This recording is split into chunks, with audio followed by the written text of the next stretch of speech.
everyone, welcome again to yet another episode of Ask Jerry, the Chartered Vendor. My name is Abigail, and today I'm with the man, Jerry Nyazungu. Again, welcome to the show, Jerry. Hi, Abby. How is business? It was okay. You sure? It's okay. Are you making money? We shouldn't complain. You shouldn't complain, obviously. How was the past month? We shouldn't complain. Did you reach your quotas for last month? Yes, we tried. You tried. We pushed, we reached. Well, trying is the effort that we need. should remove the word trying. Actually. We should do. We should do, Yeah, so yes. always it's all about doing. Trying is for sissies. Sisters. Yes, I get you. So on this program, we bring you all the business updates that you might need to know, all the business tips and advice you might want to know from Jerry Nyazungu. So talking about working hard and not trying, there's been a recent trend of people who, especially the last month, you hear in the combis and the public transport, people complaining about their salaries dropping, not receiving their salaries. But then you wonder, were people even making the effort to get the money? Because they might blame the bosses. You yourself, you pay people, you have people who work for you, right? So now there are people who are complaining, our bosses are not paying us. But did you give the boss the money to pay you? What's your take on that? Yeah, that one is a tricky one. So what I believe in is when you're paid, they're supposed to be paid because of results, but not because of number of punches thrown. Okay. Like, for example, if you look at boxing, you'll be hitting those punches trying to fight. But the question is, if you actually manage to make a knockout for you to be paid fully. Or also sometimes, yes, I was at work. I wake up every day, going to work the whole day. But what did you produce? People talk about the working hours. Yeah, as well. so what I think is it's a matter of us. If you notice, it's happening here, and most of the times it's Africa which is actually behind. Or if you look at the working hours in Zimbabwe, it's all about, I've started at 8, I finished at 4, so I deserve to be paid. Or I've worked for the whole month, I was coming to work. Then you ask someone, what did you produce? Then they say nothing. So they want to be paid because they've shown up. Just because they're being paid for being present. They say I've been coming every day. Yes, they're not being paid for producing results. So personally, I think it's unfair, and it's something which we would like to probably change. Even if you look at how we perform as a country, we perform as organization, we perform, even you look at teachers, you look at all different sorts of jobs. It's all about, this month I was at work. Yes, I attended. I asked for a leave day. And that's why you see that people have got audacity to actually say, I want a leave day. Most hasn't even reached their quota, but they still want to go. Well, they're saying it's my right. But the question is, as much as an employee have got a right, don't you also think that the employer has got his own right as well? Yes. Because people, when they look even at the Labor Act, they confuse it to be a document which protects an employee. But it's a document which is protecting both parties so that the company continues to be profitable. Like in my sector, I consult with a lot of small businesses, medium. Some of them are now large. But you look at it when this guy was starting alone, trying to, like, I would talk probably personally when I started the company M&J. Do you know that we used to only rely on a freeze it and a bun? Do you know that? How so? For lunch, we'd eat a bun and a freeze it. Trying to hustle. We couldn't, not because we liked it, but we couldn't afford. Okay. So you're now growing this company because you're bootstrapping. By bootstrapping, I mean most of these companies, local companies, they are being birthed from probably your salary which you're saving, Abby. And you say, no, I now want to start my studio. Then you're saving. You buy this mic, you buy the next one, you start a company. Now the company has grown. You now have cameras, you now need videographers, you now need designers. Then you're now bringing other people into your company. But if these guys who you are bringing are supposed to be also employing other people, because if the company doesn't grow, let's say you're making 5,000, if the company reaches 10,000 and work is continuously coming into the company, it simply means that there's growth. Number one, the people who are being employed probably as the first timers or the people who joined you first are going to receive more salaries. Yeah, obviously. There's no way they're going to continuously receive $200, but their salary will increase. As you are bringing more people, and now 20 of us, 30 of us, 50 of us, the company is continuously growing. And people are growing in terms of even their incomes. But what people don't realize is when you're selfish, it simply means you're going to join that company, you earn whatever you are earning, and at one point, that company will shrink, or it will maintain, or it will shrink, or there will be no company to talk about, or even going to be retrenched. So I personally think that we need to change our culture. We need to change the way we do things. It's supposed to be result-oriented rather than the number of hours spent. Okay, that is true. The number of hours is not actually the results. That is true. So I actually noticed that on our labor laws, there's no minimum wage for a specific industry. They differ from, it's like industry to industry. Yes, Yeah. industry to industry. Yes, yes. So on that, I also noticed that there are people who work much more when they know they're going to get an extra bit of money. Now, there's the issue of that basic salary. People want that basic salary. They're always asking about their basic salary. My basic salary has to be enough. But there's the team that also gets commission. And if you notice, there are people who work better when they're earning commission than when they're earning basic salary. Maybe you can talk of your sales team. Give them basic. You won't see results that much. You won't see them. It's the same with what I noticed. Okay, so I have a passport that expired. Exactly. Yes. I know that if I go to the passport office today, I will have it. I lost my ID last year in December. But since December up until now, I'm not even attempting. Because I know I won't get it. But if you go to the passport office today... If you go to the passport office, they save you quick. The process is very short. But before it wasn't like that. They changed how they pay their people. It's probably now they're earning on commission. So if they do that same thing for the people who offer the ID services now, it will be better. Because if you go there, it's really a serious thing. I went there few months back to get my brother's birth certificate. The queues, mothers, the fathers, they have their babies, and the queues are just too much. And the people who lost their IDs, people who are wanting to take IDs for the first time, they're just in queues, and then they take a few people and they're like, the rest of you go home. And then those who are taking inside now, they spend hours from as early as 4 a.m. They've even put benches. Yes, you go home around 5 if possible. Exactly. So now, how do we have a government that's one but has different systems of paying people, and they now have different results in performance and service? It's the same people but different service.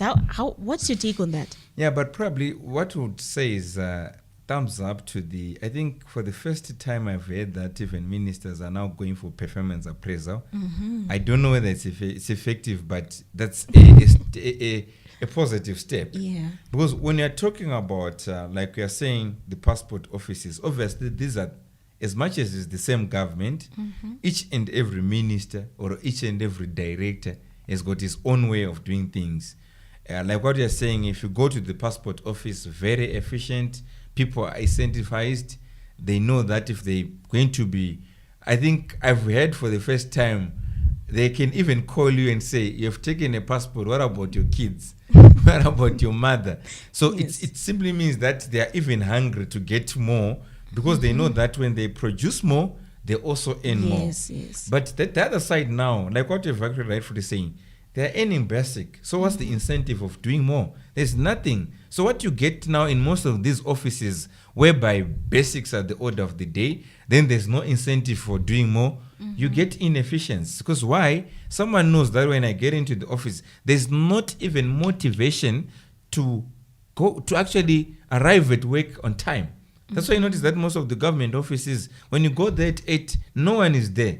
People start trickling in at around 9 a.m. When they get at 9 a.m., 1 hour, just probably 45 minutes, 1 hour. It's now tea break. From 10 o'clock, some of them, they can even come back after at 11. Yeah. Tea break at 11. 12:30, they're going for lunch.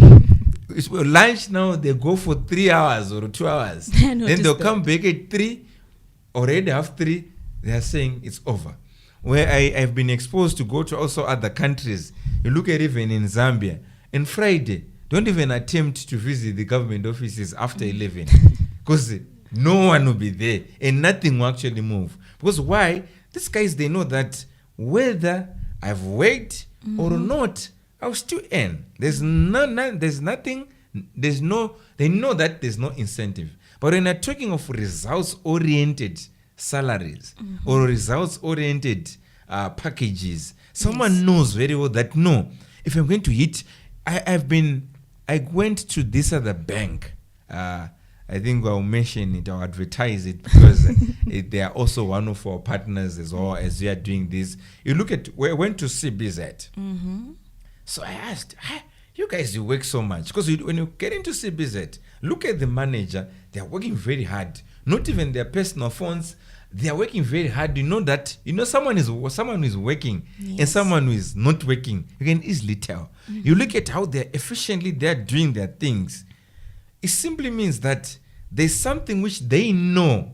I think even in terms of opening accounts, they call you, Jerry, if you've got anyone who you know that who wants to open an account, they know that they've got a target. If they reach a certain target, they also get what? Incentives. But imagine if this guy was just getting a 500 basic, nothing more, nothing less. Efforts. They know that there's no way they're going to put effort. So if you're going to bring efficiency in our companies, let us measure performance. Even if it's a receptionist, let us find a way of measuring that person. How many people came? How many people were given water? How many people were given drinks? How many people were being given coffee? And they write a report. Then you say, if we're going to bring 100 people, 100 people, and you give them coffee, we're also going to incentivize you.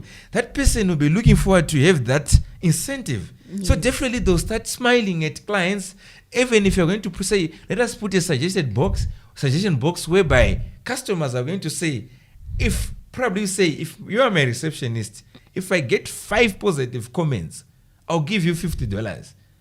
Definitely you start noticing them doing more because they know that there's something they'll get over and above their salary. If it's a security guard, customer service as well, as much as a security guard, you notice that most of the times our security guards are not doing anything about security. What they're actually doing is customer service. They're dealing with customers. Some people are getting in, some people are getting out. So why can't these guys also start being incentivized? If you do that, we can have an efficient economy. Projects will finish on time. If you notice right now, deal with construction projects which are private. They're finished on time. Right on time, because they know that there are incentives. But probably if they are public projects now, they're slow. Why are they slow? Because why? People, they know that I'm paid monthly. I've done it in my company. You've got developers. You've got website designers. Even videographers. Tell them that they're just producing videos.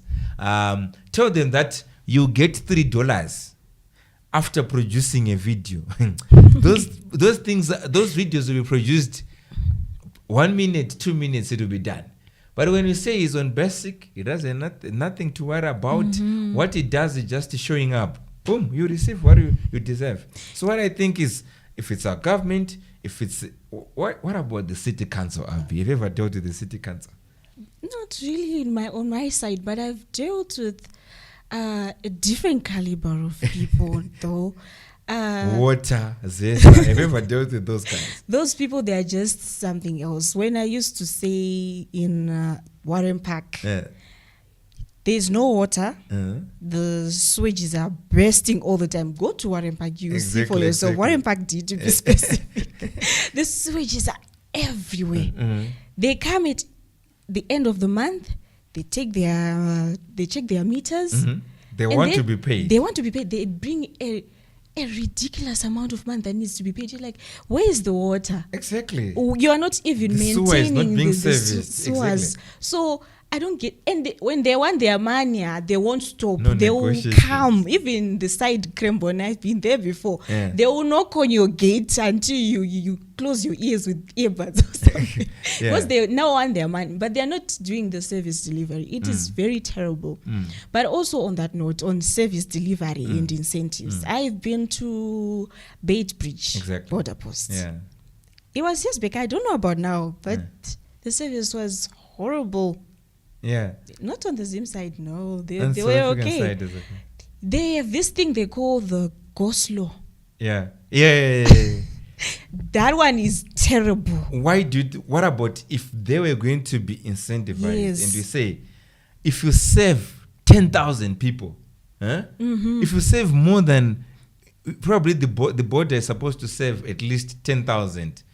If you save 2,000 more, we'll give you a bonus. Imagine what they will do. They'll work even harder because now what they're doing, it's corruption. Exactly. Because now they'll be asking for some extra money so that they can give you more days. And That's when what the they process actually is do. slow, definitely it's going to bring corruption. It's going Because to for me, bring when I corruption. lose my ID, like what happened to you, definitely when I want my ID quickly, I'm supposed to be paying. Yes. And now a small incentive illegally. I've actually heard people saying that if you want your ID, just make sure you go with some $50 or some extra money. You will get it in 2 minutes.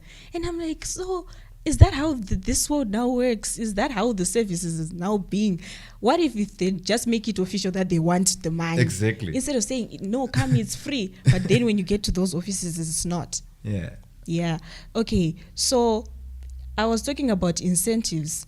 You were mentioning about the receptionists, right? So there are people who ask now that you measure performance, right? And then you pay.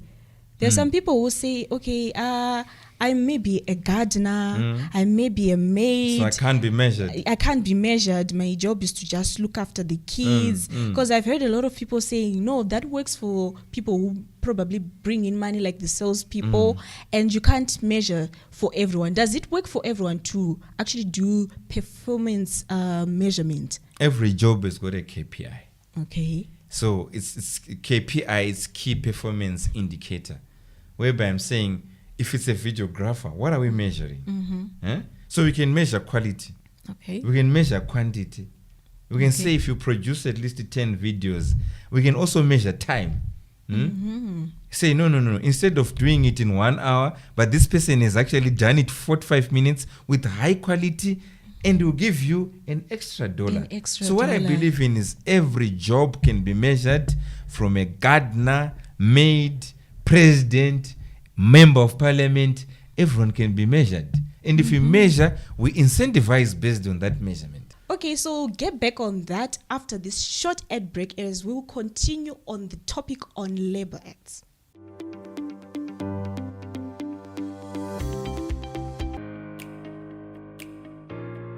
So, what makes us different from other consulting companies? We offer the best business advisory that any company can benefit from. We also ensure that our customers excel in all aspects of their business operations. So, don't come to us just expecting business registration, setup, or a simple software solution. Let us be the doctor for your company. We'll examine all the challenges you're facing and prescribe the best tailored solution for you. That way, we can build timeless, successful businesses together.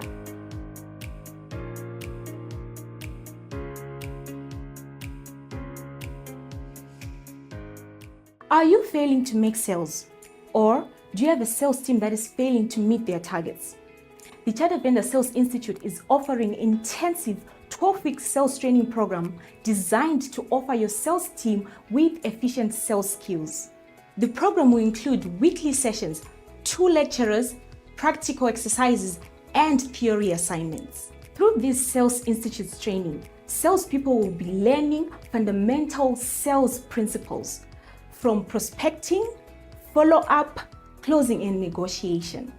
The grading system is mainly focused on practical exercises, accounting for 70% off your grading mark. Participants also undertake a capstone project to apply to real-life scenarios of what they would be learning, and they stand a chance to be certified by the Chartered Vendor.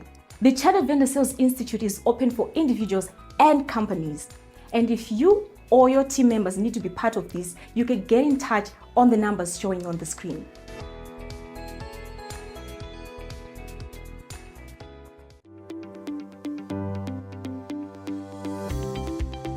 Welcome again to Ask Jerry, the Chartered Vendor. And on the last segment, we're just talking about the Labor Acts and incentives that are given to employees when they work more. And on this segment, I just wanted to start with the issue of leaves for employees. There's this issue that the labor laws of Zimbabwe changed a bit for women. We are now allowed to have as many kids as we want, as long as we are alive. We can have as many, but you, the bosses now, have to pay us. Even if we are not coming to work, just keep on bringing in the money. Is this really realistic for us to be putting that pressure on employers now, so that in a way that you cannot have women more in your company? It's a disadvantage for us. Yeah, on a social side, people can say it's okay. Women are allowed to have, because I think previously you had to stay at a company for at least a year for you to start enjoying the maternity leave. Yes. But right now they're saying even if you join 2 months, then you're pregnant already. Yes. 2 months already, you now want to go for your 30 days. So 90 days, yes, you can get your 3 months. You can get away with it because of the new Labor Act. And they've also said you're allowed to have as many kids as you want. So which means every year you can actually have a kid on the expense of the company.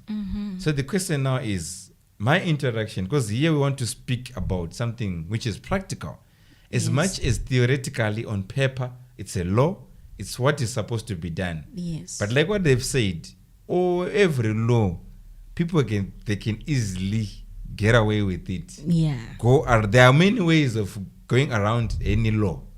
So what most of the entrepreneurs have said, I've interacted with almost 4 to 5 entrepreneurs who has told me that specifically, I no longer want to hire ladies.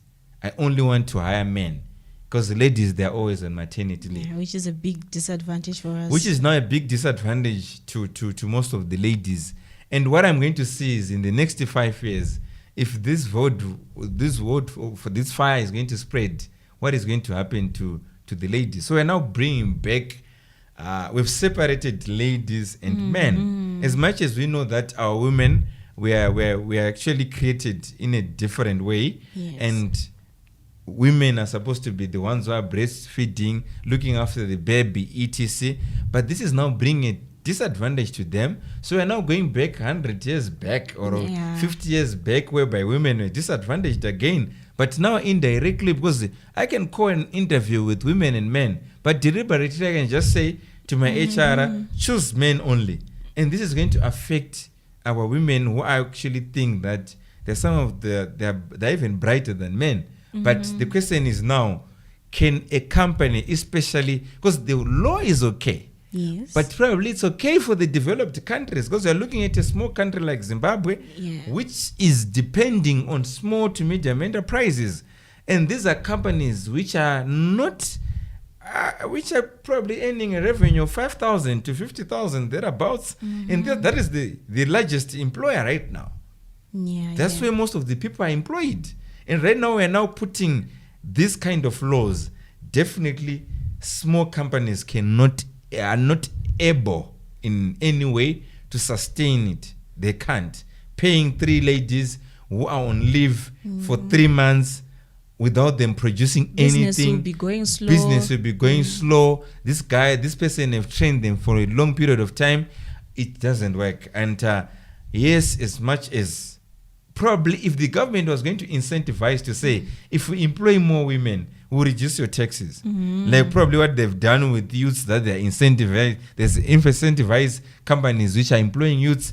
I hope they're also going to incentivize companies which are going to be employing more women. Otherwise, I view this as a setback, especially to women empowerment, because definitely there's going to be a disaster, and they are not going to be doing it publicly, but they'll be doing it privately, and you just get into a company whereby men only are there, and it's a big disadvantage to women. Or they'll first ask if we now have enough kids.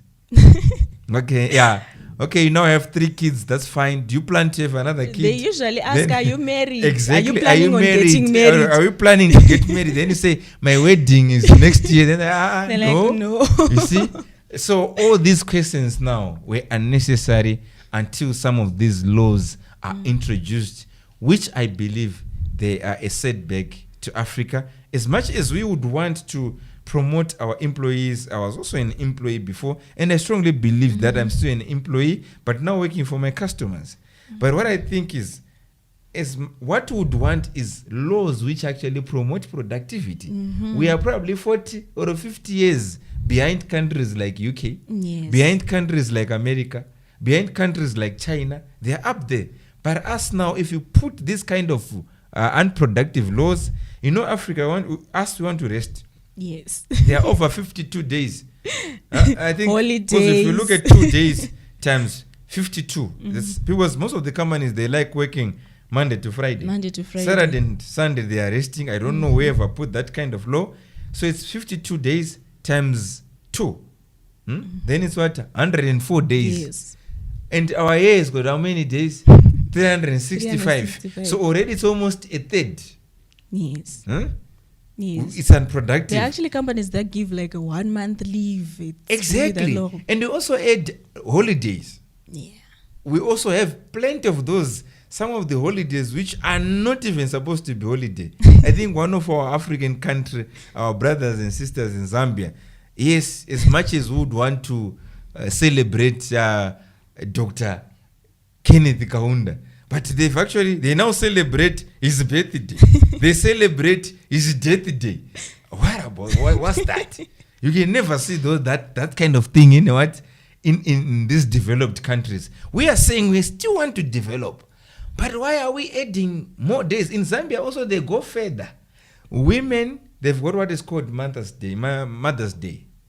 When they're on their menses, it simply means that they should have 1 day where they're supposed to rest. That's Zambia for you now. On top of those holidays, on top of weekends, so it's a disaster. We will never develop as a continent. I also heard that there's church day. There's Sunday. No, there's a prayer day. There's a holiday for praying for the nation. It's called the National Day of Prayer.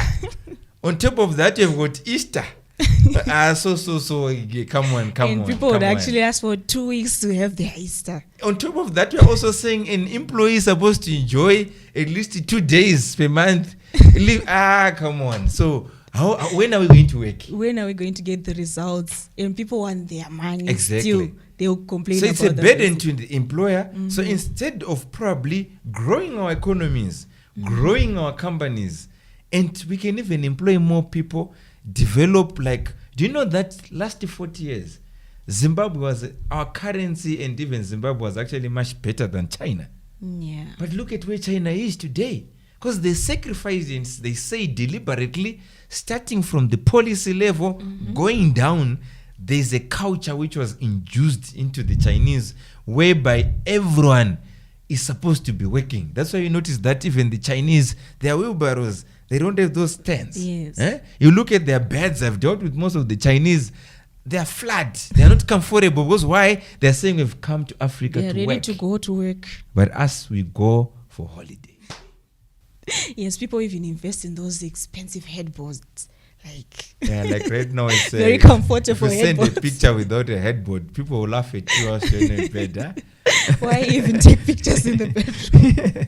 Anyways, I on that matter, I actually think when these laws are made, maybe try consult with the employers and the employees. Maybe have something like a poll, like what we do with elections, to say people choose, and then we will do what with the majority vote instead of just disadvantaging one group and then giving an advantage to another group. But we'll continue with that story. But the problem now, I'm still on that. Okay. The problem is when they do their consultation, if you're going to consult a company like Econet, Yes. if you're going to consult a company which is big like Nyaradzo, No, they pick the those bigger are companies. big brands. They don't really They don't care feel about this those pain labor laws. because probably Econet right now they've got salaries for the whole year or even 2 years. If you're going to say probably it's COVID and their employees are off, they can still pay them for a year.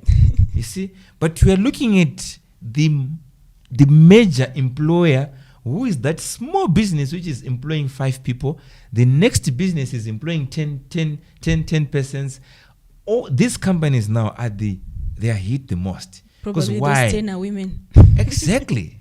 So Yeah, I don't know. it's a big disadvantage. Thank you so much for sharing that. Okay, so now we have to go a bit into some questions that were shared on your page on the previous post that you made. Okay. Let me just take a look at some of the questions that were asked by people on your page. Yeah. Right, so they are business related, so you'll Great. be giving advice to these people. Thank you. So there's a lady who asked if, all right, so this lady was asking, is it wise to start a business with a loan? What is your take on starting a business with a loan? Yeah, that one is tricky, but it also depends with the type of business which are going to get into that business. Because sometimes you can see that there's an opportunity which is there, and sometimes you're not liquid. You can go and borrow, and probably you invest into that business. Then if that business is now probably whilst you're also paying back the loan, but usually if it was me, I wasn't going to do that, because what I believe in is you can start with anything small. Like I will look at when I was doing vending, something like $20. You can start a small business. Because my vision, like right now, we look at where M&J is, but we started off with $65. 65. I only paid rent. I only paid for my laptop. Nothing more. I'd only bus fare. Then we started. But probably the vision is to build something which is big. But by that time, I don't afford. So sometimes also you look at that business. Sometimes you don't want to wake up today, you're already running a $10,000 business. Because in business also, start by budgeting. Start by, if you know how to budget $60, then you learn. You make mistakes with the $60. Even when I was building M&J, I still remember in 2015, I lost almost $300. No, not only $300. It was more than that. I think it was 1.3, because I was supposed to pay duty for my first car that time. So what I'm simply saying is I lost money, 1.3 that time, because I trusted the client. The client came to me and I was doing his work. He actually paid me over $2,000 at first. Then he started borrowing from me now. Paying for his people when certain lodge whilst he was outside the country, and he said, I'm going to come back and I'll pay back your money. Gained the trust. Then I lost my money. And this was between me and what? And poverty. But look at this. I was losing my money. Imagine if I was losing someone's money, which was borrowed money. That's So a that's why I'm risk. simply saying growth must be organic. Don't try to fast track the growth. To say, no, I don't want to start small. I just want to start with government, probably bank, give me 20,000. My brother, give me 10,000. You're going to get that 10,000 and you never had the experience of managing 1,000 bucks. Okay. So definitely it's going to be a disaster. Okay. That question, I actually found the name. Her name is Odelia Mpeta. I hope you have been answered on that Odelia. question. Okay, maybe just one more question and then we call it a wrap. Okay. All right. There's Blessed Hardware Solutions. Okay. So he's saying, hello, boss. With the nature of my business, I feel like having a formal office, maybe somewhere in town. He says he does fencing and is currently in Bari. He's doing well, but he still wants to know if opening an office in town would be advisable. Okay, he's doing fencing. And because opening an office, it depends with your target market. Okay. So when you're looking at the town, like town here in Zimbabwe, it's congested. That's where most of the people are. It's central. So if someone is coming from Mount Pleasant and is coming from, whilst they want probably to use taxis, they're going to first get into the town and get another next to Kombi, probably to Warren Park. Yes. Or probably to Chitungiza. So it's central. So it depends whether your business actually attracts consumers, or a business is more formal that it needs you to be you're actually close to banks, proximity with Zimra, proximity with NASA, probably a consultant. Yes. But this guy is doing fence. And I believe that Mbare is actually more ideal, but now depending on his strategy. But someone is doing fence and saying, I want to target corporates only. But someone is doing fence and is also saying, I want to target farmers. So if you're targeting farmers, I think most of the farmers, they're in Mbare. So you can even start a business, grow it whilst you're in Mbare, expand from Mbare, getting into other cities. I think we know most of the businesses we started in Mbare. Right now, they are now very big businesses because that's where the market is. Because don't just open an office in town for the sake of it. So it depends now with why you want that office. Probably you want it for administrative sake. That's okay. But is it also strategic that you're going to spend an hour getting into town because of congestion? You lose another hour getting out of town, probably going to meet a customer. So you need to be very strategic.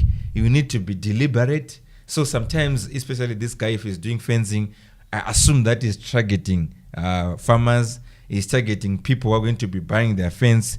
Definitely Mbare will be ideal for him.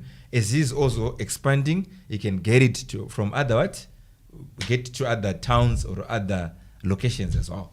All right. Thank you very much for that. Very insightful. And if you have any questions related to business and you'd like Jerry Moore to answer those questions for you, you can send them through in the comment section on his Facebook page. That is the Chartered Vendor Facebook page. Okay, Jerry, that is all we had for today. And thank you so much for sharing that information with us. Welcome. All right. Thank you, everyone, for joining. Join us again, same place, same time on the next episode.